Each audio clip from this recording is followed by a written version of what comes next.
customer service, done right, can be your company's single biggest competitive advantage. Welcome to the Customer Service Revolution. Join customer service authority and best-selling author John DiJulius as he interviews leaders who are revolutionizing their industries. This is more than a podcast, though. It's a movement. The Customer Service Revolution is a radical overthrow of conventional business mentality designed to transform what customers and employees experience. If you're a revolutionary customer service leader who's ready to stop competing on price and obsessed with building a brand that people cannot live without, this podcast is for you. Welcome to the Customer Service Revolution podcast with John DiJulius. If you like hypergrowth, you're going to love what you learned this week as John talks with Mark Moses and Don Schiavone about their brand new book, Making Big Happen. Applying the Make Big Happen system to grow big. Most books that teach us how to build and grow a company are organized around the functional areas of business, such as people, finance, operations, and marketing. Those factors are important, no question. But what's missing is an overarching methodology that systematically drives execution and the activities that lead to big growth and success in your business. The Make Big Happen system. At CEO Coaching International, they've developed, refined, and used the Make Big Happen system to help over 800 companies reach extraordinary revenue and EBITDA growth. They've translated this hypergrowth set of best practices into a system that's easy to understand and applicable to any business. In this episode, you'll learn the 3 elements of the Make Big Happen system, how they developed the Make Big Happen system, the kind of results clients have had who implemented the system, and the typical struggles that prevent CEOs and their executive teams from growing big. Now here's your host, John DiJulius. Welcome, revolutionaries, to another Customer Service Revolution podcast. I am John DiJulius, Chief Revolution Officer of the DiJulius Group, and I'm so excited for this new episode that I have my friends from CEO Coaching International, Mr. Mark Moses and Don Schiavone. Welcome, gentlemen. Thank you, John. Thanks, John. We got some exciting stuff happen. A second book that just came out earlier this year, Making Big Happen, applying the Make Big Happen system to grow your business. And I might butcher that, but this is exciting because already it's number one best-selling book, business book in the U.S., and number 5 on the Wall Street Journal. Now, Mark, this is your second book. Is that correct? It is. Okay, and the first one was Make Big Happen, which I loved. I use it, a lot of things from it all the time. And so let's talk about what's the difference between Make Big Happen versus your newest book, Making Big Happen. So Make Big Happen, John, is, as you know already, was based on 4 questions all around the framework of how to live, how to have the life and business that you really want to have. That's really the premise of the first book. And it was based on the 4 questions. What do you want? How then do you get what you want? What's going to stand in the way? And how do you hold yourself accountable to get what you want? Now, John will give you just a brief overview on the framework and the structure of book number 2, which we co-authored together, Don and I, with Craig Coleman and Chris Larkins, and it's called Making Big Happen. Don, tell me about Making Big Happen. Yeah, so in our practice, we coach entrepreneurs and business leaders in high growth situations. And applying the Make Big Happen questions is a start on that trajectory to growth. But what we also found is they were asking for a methodology or a process to follow, and what resulted in the system that we call the Make Big Happen system. And so the second book is all around the system we've taken clients through to achieve great big results in revenue and profit. And there's three primary steps in our Make Big Happen system. Number one, it's around establishing the Make Big Happen rhythms to establish structure. Growth is hard to manage, and it's even harder if it's just chaos. So we bring in a structured growth process through 7 healthy business rhythms. Then step 2 is applying the 4 Make Big Happen questions from our first book in the context of each of those business rhythms. And then finally, the system provides over 28 tools, proven tools that we've used with our clients to enable those rhythms to take shape and to answer those questions in a systematic way. I'd like to add to what Don just said. The reason we spent 4 years working on the book, and that's a long time. A lot of books take a year. This took us 4 years in terms of really aligning around our methodology. Our clients were asking us, what characteristics do those clients of yours have that execute far better than the others? We've had 48 exits as a company. 4 of them have been over $1 billion. Over 30 of them have been between $100 million and $1 billion, and the rest have been 8-figure exits. Mark, let me just make sure our listeners understand what you're meaning by exits. These are coaching clients of yours, CEO Coaching International, and you've helped them grow and successfully sell their business for, and back to what you're saying, 48 to date, correct? Yeah, 48 exits. And so what our clients were asking, what is the difference between them and me? And what is the methodology that if I followed would enable me to be part of that group that successfully sold my business for 9 or maybe, if I'm fortunate, even 10 figures? So what we've done in this book, as Don described, is taken our execution framework and really made it very simple for the CEOs and the leaders of C-suites to follow if they want to. If they really want to excel, here's what the others did.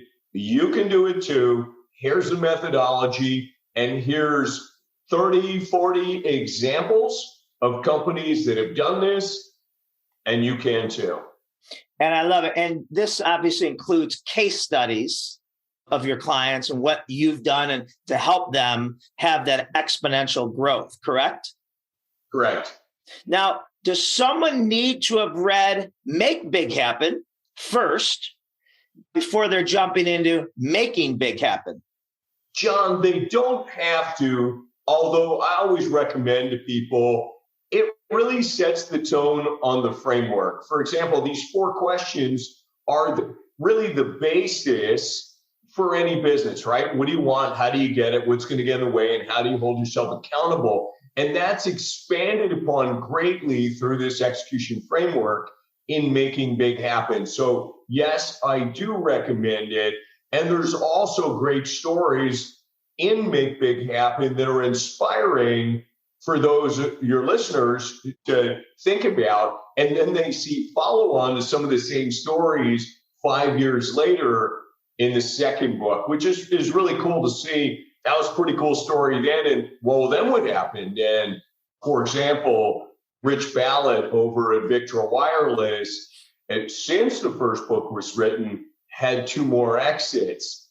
The Taskus guys, since the book was written, they had 2 follow-on exits, which is really cool. And there are many, many more. So I do recommend it as a prereq, although not necessary. And, listen, we go way back. I'm not just interviewing 2 of the 4 best-selling authors here. Our relationships go way back. We share many mutual clients who use us for customer experience and your team, your coaches for their coaching. And anytime I've introduced my CEO presidents to you, New Day, The Melting Pot, several others, they are so thankful, more loyal to me because of the resource that you've provided, and then we also share so many others. But I got to tell you, I'm not sure I want to recommend any more of my clients going to you guys. And this is why. they are selling, and they're selling their business, and I lose them as a client. No, it's great stuff. But I mean, you've made so many of them grow and get systems. I know you not only coach the CEO, but you coach their management teams. It's all of you, Don and so many people from your team, Sheldon, and everyone they work with, they just rave about. And, you just had a major impact. And also on the next generation of leaders, I know New Day, a USA, a mortgage company, great client of mine, great client of yours. They use you to create their next generation of leaders that could provide the succession planning and the next 10 to 20 year success. So I've seen it firsthand. And because of your success, I've also had someone from CEO coaching, you, Mark, a couple times, and other people speak at the Customer Service Revolution and do breakouts and do main stage, and just one of our highest rated speakers every year, because you don't just come in there, your team, with theory. You come in with, how to do this. And it's simple, but it's hard. So I just want to make sure my listeners know that I've seen this play out so successfully and the impact that you're having, both in personal lives too. It's not just about the top and bottom line. I know that was a mouthful there, and what differentiates? There's so many coaching, CEO business coaching systems out there. What do you think makes CEO Coaching International and your methodology so effective for your clients? I'm glad you asked that. The moat around our business, what really clearly makes us different than everybody else, is our coaching team aren't flamed out CEOs or entrepreneurs that decided to close down their business. These are former world-class CEOs. For example, the former CEOs of Mercedes-Benz, Gillette, Procter & Gamble, Goodyear, Samsung, Home Depot, Xerox, Tektronix, Kohler, etc. These are former world-class CEOs that we teach our framework and methodology to be able to drive incredible results for our clients. Our average client over the last 3 years has grown revenue at twice the national average as put out by NYU Stern, and 3 times the national average in terms of profit growth over a 3-year period, compounded annual growth rate in profit. Our average client is growing profit at just over 30% year over year over year. So what makes us different is A, the coaching team, world class. B, the methodology that we use. C, the focus and discipline to apply that methodology. And D, enhanced, rigorous focus and accountability. Those things all combined enable outsized results for our clients. And I think that's key there. You're not hiring people and training them on your methodology only. They have been successful C-suite CEOs in all different types of business, B2B, B2C, all over. I mean, your coach's resume are huge. So it's not someone that doesn't know what it's like to be in a CEO's shoes, which is critical, combined with the methodology. And I know a lot of your coaches, I believe, were former clients of yours. And after you helped them successfully sell their business, they came to work for you, which they lived it, right? They lived it. Yeah, so I would say in part, some of them, and I would say more of our earlier coaches were those that built and sold their companies. And the later coaches are these former world-class CEOs that had run some of the largest companies in the world. And some of them have had several runs, some entrepreneurial runs, some running large family enterprises, which that whole family business is complicated in its own right, especially the transfer from Gen 1 to Gen 2, Gen 2 to Gen 3. We even have a client in a 5th generation business. So that area is complicated as well. but it's a requirement of all our new coaches to go through rigorous screening by us and rigorous training by us. Don leads the training program for our new coaches, and he can give you a short overview of what that entails.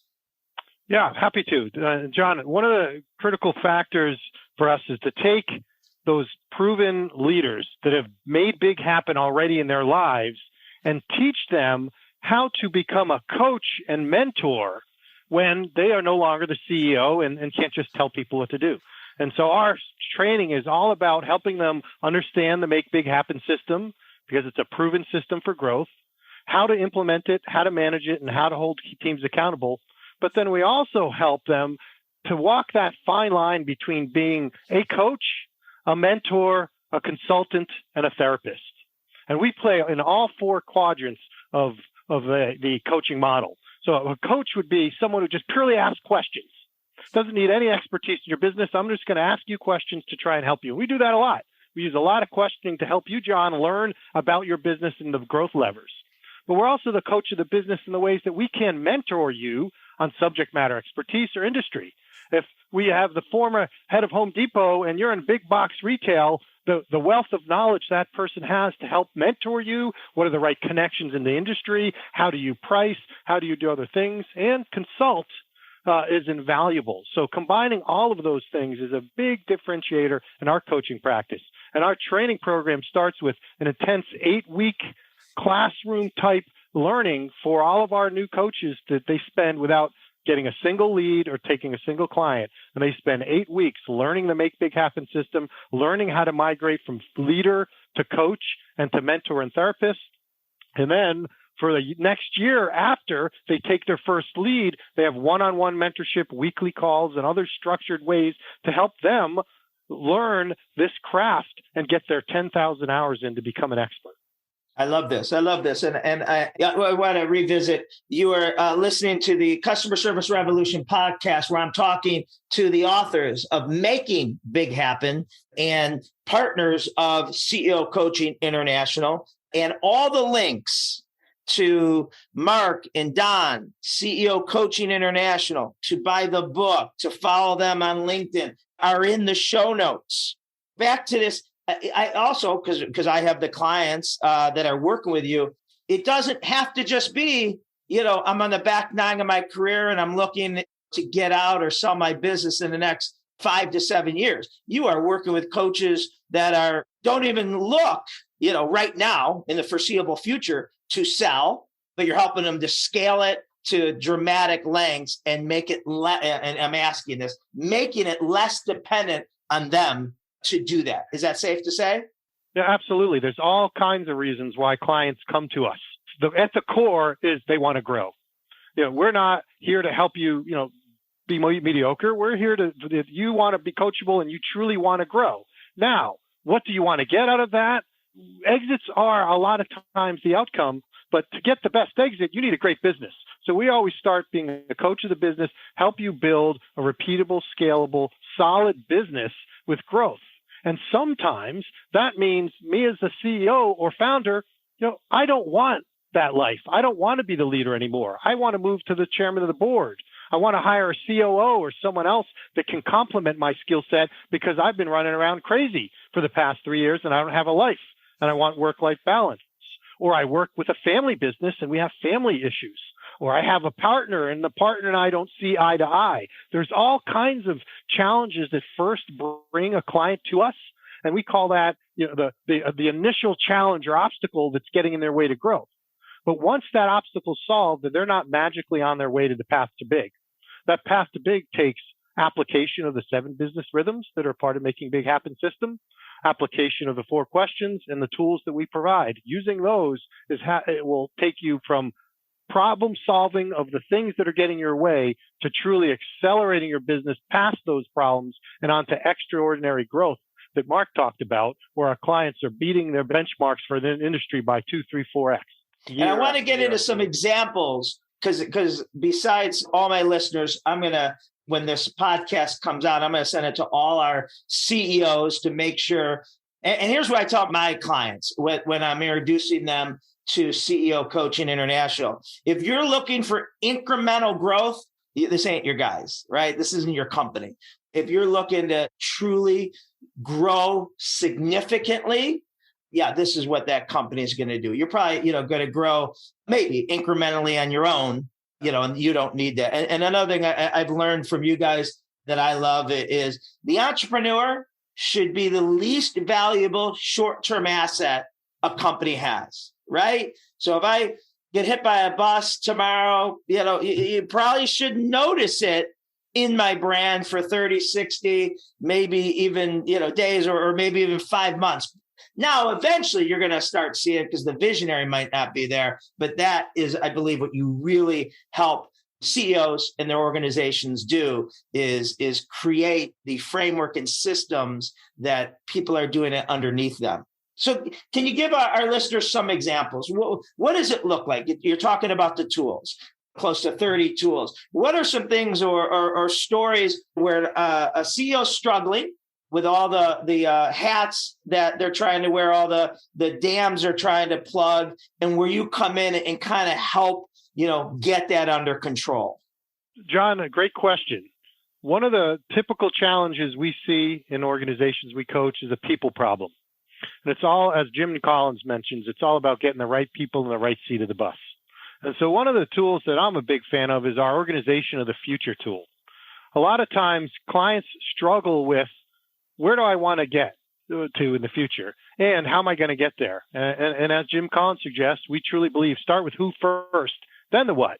And the who, if you can envision what your 3 to 5 year goal is and the team you'll need to put in place, that's the organization of the future. Then look at the organization I have today. Who is in which roles? Where are there gaps? Where is the wrong person in the wrong seat? And then Mark is famous for teaching our clients, if that organization will suffice then, why not now? And why not start building towards it today? So that's a huge opportunity for clients to look at where they want to get to and set the right path first with who, then the what. At the DiJulius Group, we know how difficult it is to provide an outstanding customer experience, especially when expectations are so high. That's why we created a framework that systematizes the experience you deliver. Our consultants use that framework as they work with your team to create a world-class brand experience that can be delivered simply and consistently, without affecting productivity or adding special software.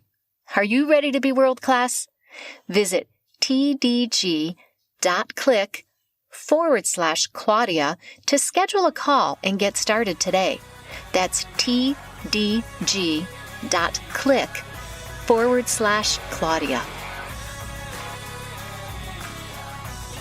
Don, let me just ask you, Mark, you could answer this, but on that point you brought up, how does the making big happen apply to what we're all dealing with? It's the first time, at least in my 25-year plus consulting, that every industry, right, has the exact same dynamics, right? Staff shortages and supply chain issues. But let's really get to the Great Resignation, because you're talking about the people problem. How does that help with the Great Resignation? How do you help your clients address that? Well, Don, you wanted to comment if you did? Yeah, I think, let me take off. It says the Organization of the Future tools in Rhythm 1, what we call Challenge Core Identity. And to your point about this Great Resignation, it's really about, they're resigning from you, but they're not leaving the workforce. They're going somewhere else. Again, our first business rhythm, Challenge Core Identity. It starts with vision, mission, and company culture. Those three things help you with overcome the Great Resignation by establishing a vision of where you want to get to. Who do I need? This gives you an opportunity to potentially get rid of people who resigned who you don't even need anymore and retool your team. Second, mission, the why. Why do we exist? Especially with the millennials and even Gen Z entering the workforce, they are so mission driven about why they should work for you. And companies that don't have a compelling vision or mission are finding that they're losing in the competition for heads. And then your culture. Anyone can go to Glassdoor nowadays or LinkedIn or other areas to find out what is the true company culture. If you're not managing the culture, it will manage you. You can say, well, we don't have a culture. You have a culture. Yeah. And it might not be what you want. And so using some of our tools around vision, mission, and culture are ways to establish a foundation upon which you can then build that org of the future. What our listeners can't see is your passion, man. You got amped up. You're sweating right now. You're pacing in your office. I love that passion. And to piggyback off that, Don, is, I say all the time, quit calling it a labor shortage. It is a turnover crisis, right? A definition of a labor shortage would mean we have more jobs than ever available in the workforce and less human beings to fill them. And neither is true, right? And I believe the two biggest mistakes companies are making is going out and hiring anyone, right, to fill replacements, people we'd never hire 10 years ago or even 5 years ago, but we have to. And keeping, as you said, looking the other way on some people that we shouldn't, A players hate working with B and C minus players. Mark, you want to jump in on that, or you want to go to another tool example with something that helped your clients get it together? Because as entrepreneurs, we have too many opportunities, right? And we're chasing too many shiny objects. How do you help with that? John, I'm going to go on a rant. Okay. Here we go. So you brought up the Great Resignation. I've done a couple of CBS interviews on the Great Resignation. And the bottom line about this is they are not leaving the workforce. They are leaving you. Now, let's talk about why they're leaving you and what remedies you might have to stop that. If they're leaving you and they're not leaving the workforce, they're going somewhere else. Our clients are hiring the people that are leaving you. Now, some of the items that you as a CEO must consider, I'll give you 7 points here to consider. One of them is, what are you doing in terms of selection? What's your criteria for selecting the right people? Number 2, how are you integrating them and onboarding them onto your team? How about the manager that's leading these people, and what kind of training are you giving the manager, and training are you giving the new people that you brought on board? Because if you don't train them, they're going to leave you. How about your culture, as Don talked about? What's your culture like? Is it culture that you defined and you built because you wanted it? Or is it culture that just happened by accident? Also, how about your values? Do you have values? Do you use them when you hire people? Do you use them when you're making difficult decisions? Do you really live your values? And today, as it relates to the Great Resignation, how about flexibility? You need to meet people today where they are. And people today want flexibility. If they don't need to come into your office in New York because hardly anybody does that anymore, and they can work effectively from home, so be it. Unless they're working in a warehouse or working retail where they need to be on site, you as the employer need to have some balance and have flexibility. TaskUs, for example, one of our 10-figure clients exits that went public in June of last year has approximately 40,000 employees around the world, most of which were hired remote by Zoom, most of which are working from home and all over the world, even remote parts of India and the Philippines and South America. It can be done, and you need to figure out how you can offer them flexibility and meet them where they are. As it relates to people, is good enough? Hey, John he's a good guy. I'd give him a solid 7. Would you enthusiastically rehire John again, given the opportunity today? Would you enthusiastically rehire John in this org of the future that Don just talked about when you're at scale 3 years from now? If the answer is no, then either relocate John into the position that he ought to be in, or move them out. If the jury is out on somebody, we like to say the verdict is in, or when in doubt, there is no doubt. And also, the longest time in a leader's life is the time they lose confidence in someone and the time they do something about it. And for your listeners, John, how many people have you fired too soon? I bet the answer is 0.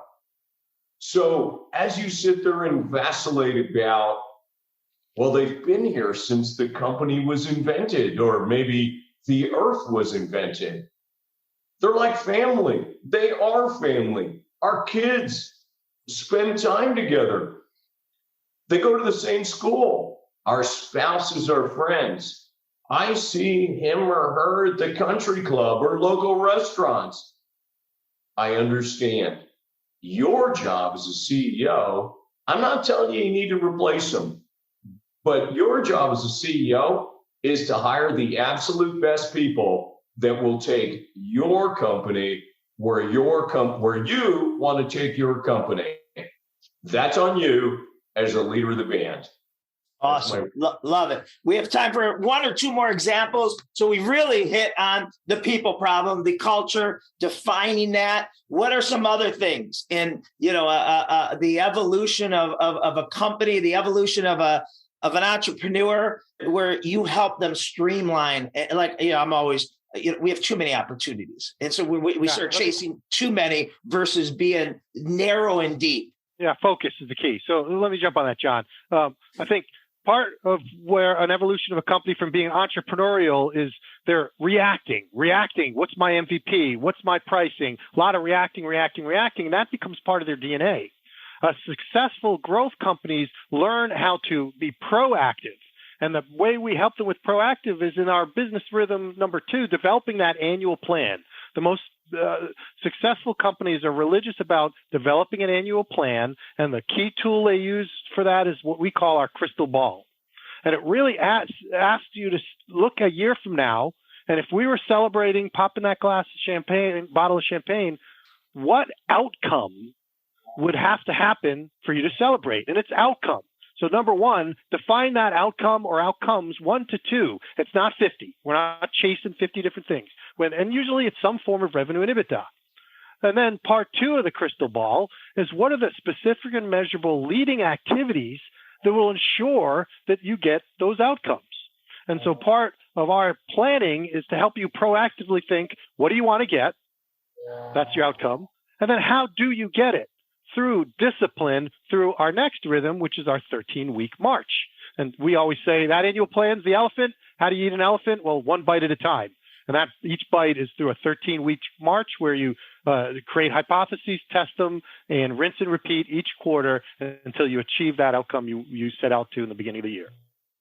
And I believe you tie the KPIs to them for the accountability purpose, so we know, so the CEO and the company knows if you're going to be successful. They don't wake up December 31st and say, oh, we didn't hit our targets, right? Absolutely, right. If you're implementing Rhythm 4, then you have monthly accountability where you have a dashboard, you know what your KPIs are, you know if anything's going astray, and then you have bi-monthly accountability with your coach to ensure that you have that outside perspective that keeps you honest.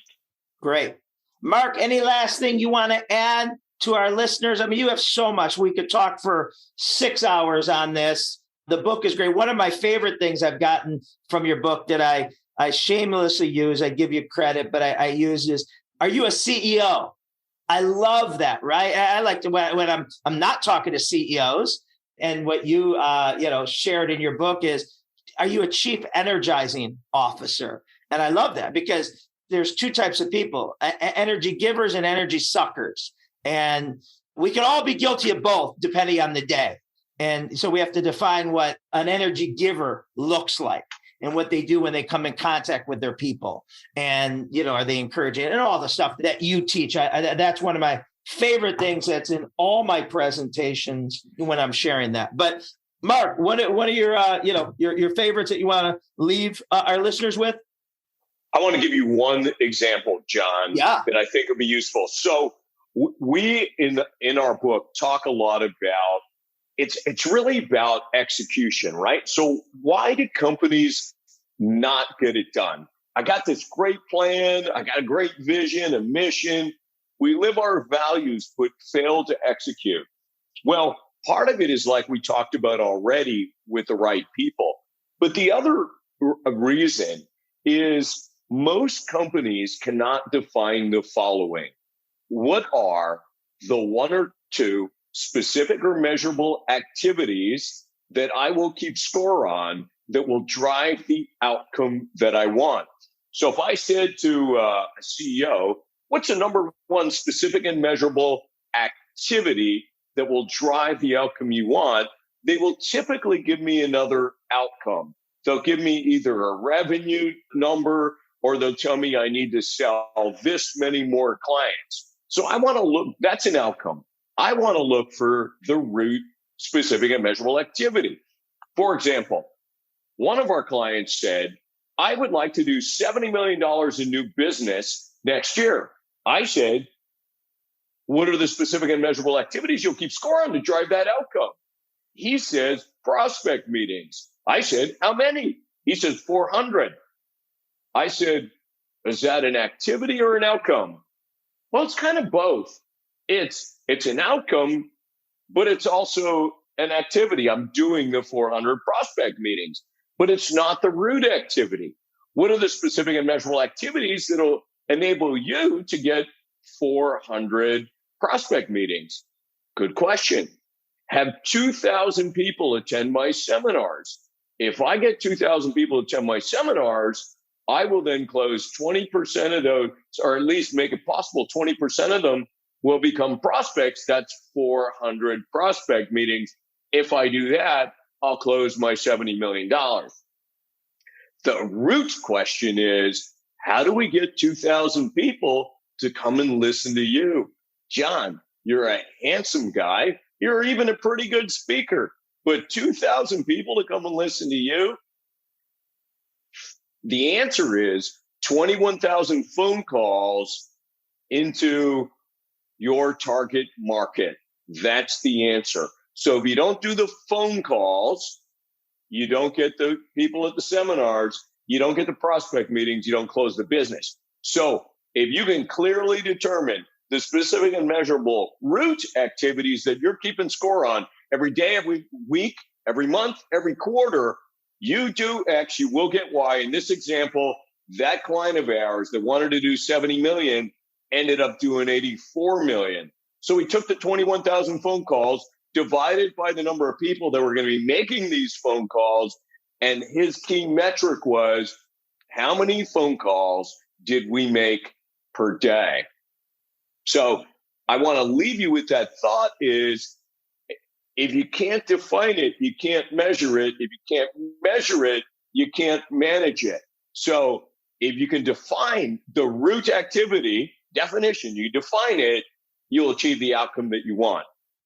I love that. And it is all about execution. We all have great ideas. We're all smart. We all throw our goals on the board. But at the end of the day, it's about the execution. Doing less better.